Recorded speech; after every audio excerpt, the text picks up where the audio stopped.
শুরুতেই ধান চাষি ভাইদের প্রতি রইল আমার সালাম। আসসালামু আলাইকুম। আজকের এই ভিডিওটি নতুন নতুন ধান চাষি ভাইদের জন্য, কারণ তারা এখনও জানে না ধান চাষে কখন কি সার প্রয়োগ করতে হয় এবং কি পরিমাণে প্রয়োগ করতে হয়। আজকে আমরা জানব বোরো ধান তথা ইরি ধান, অনেকে স্ক্রিন ধানও বলে থাকে, বোরো ধানের প্রথম কিস্তিতে কোন সার প্রয়োগ করতে হয় এবং কি পরিমাণে প্রয়োগ করতে হয় তা আজকে আমরা জানবো।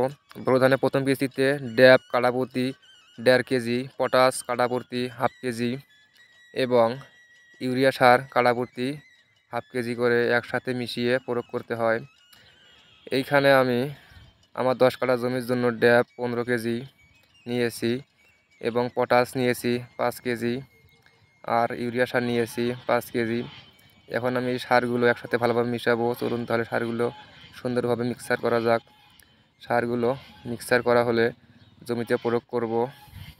সারগুলো মিক্সার করার ফাঁকে আপনি যদি আমার চ্যানেলটিতে নতুন হয়ে থাকেন তাহলে চ্যানেলটি সাবস্ক্রাইব করে রাখবেন এবং নিত্য নতুন ভিডিও সবার আগে পেতে বেল আইকন বাটনটি অন করে রাখবেন। আপনি যদি চ্যানেলটি অলরেডি সাবস্ক্রাইব করে থাকেন তাহলে আপনাকে অসংখ্য ধন্যবাদ। এই চ্যানেলের ভিডিওগুলি শেয়ার করে অন্য অন্য চাষি ভাইদের দেখার সুযোগ করে দিবেন। সারগুলো মিশানো শেষ। আমি এখন এই বোয়ালে বা এই গামলায় 1 গামলা ভরিয়ে নিব জমিতে ছিটানোর জন্য। আমার ভরানো শেষ। চলুন এখন জমিতে প্রয়োগ করা যাক। দেখেন আমার এই জমিটা 10 কাঠা অর্থাৎ 30 শতক। এই জমিটাতে ধানের চারাগুলো লাগানোর বয়স 5 দিন। 5 দিন আগে ধানের চারাগুলো লাগিয়েছি। ধানের চারাগুলো সুন্দরভাবে শিকড় করেছে। এই জমিতে এখন সার প্রয়োগ করলে দ্রুত কার্যকারী হবে, অর্থাৎ দ্রুত কাজ শুরু করবে, সারের অ্যাকশন শুরু হবে। অনেকেই আবার জমি প্রস্তুতের সময় এই সারটি দিয়ে থাকে, প্রথম কিস্তি সারটি। তো আমি জমি প্রস্তুতের সময় সার দিই না। আমি জমিতে ধানের চারাগুলো লাগানোর 4-5 দিন পরে জমিতে সার প্রয়োগ করে থাকি। চাইলে আপনি জমি প্রস্তুতের সময় এই সার দিতে পারেন, সমস্যা নাই। তবে ভালো হয় জমিতে ধানের চারাগুলো লাগানোর 4 থেকে 5 দিন পরে সার দেওয়া, অথবা অন্তত 2 থেকে 3 দিন পরেও দিতে পারেন, সমস্যা নাই। আরেকটি গুরুত্বপূর্ণ কথা, আর সেটি হচ্ছে আপনারা সব সময় সারগুলো একবারে ছিটিয়ে শেষ করবেন না, 2 ফিরা ছিটাবেন।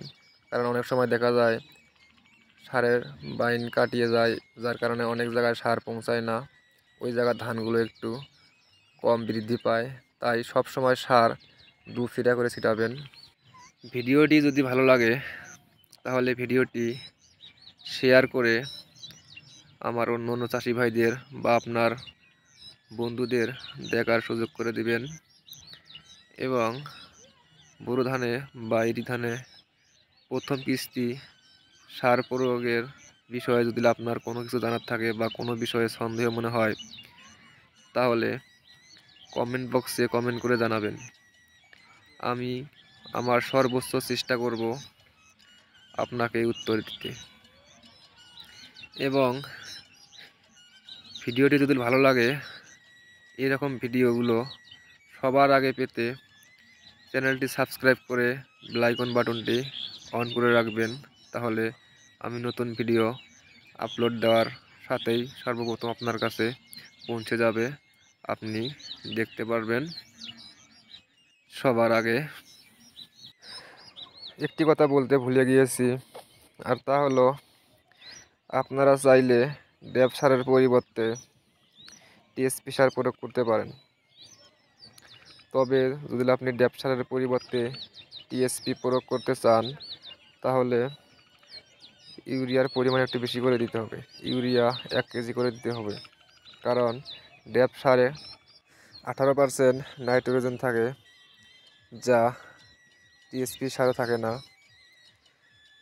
তাই ড্যাপ সার জমিতে প্রয়োগ করলে ড্যাপ সার কিছুটা ইউরিয়া সারের কাজ করে, কিন্তু টিএসপিতে নাইট্রোজেন না থাকার কারণে টিএসপির সাথে ইউরিয়া সার একটু বেশি করে দিতে হয়।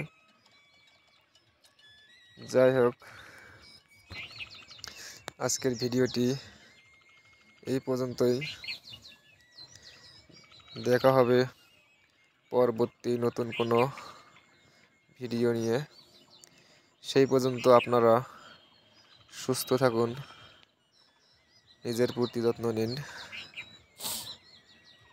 এবং পরবর্তী ভিডিও আপলোড করা পর্যন্ত অপেক্ষা করুন।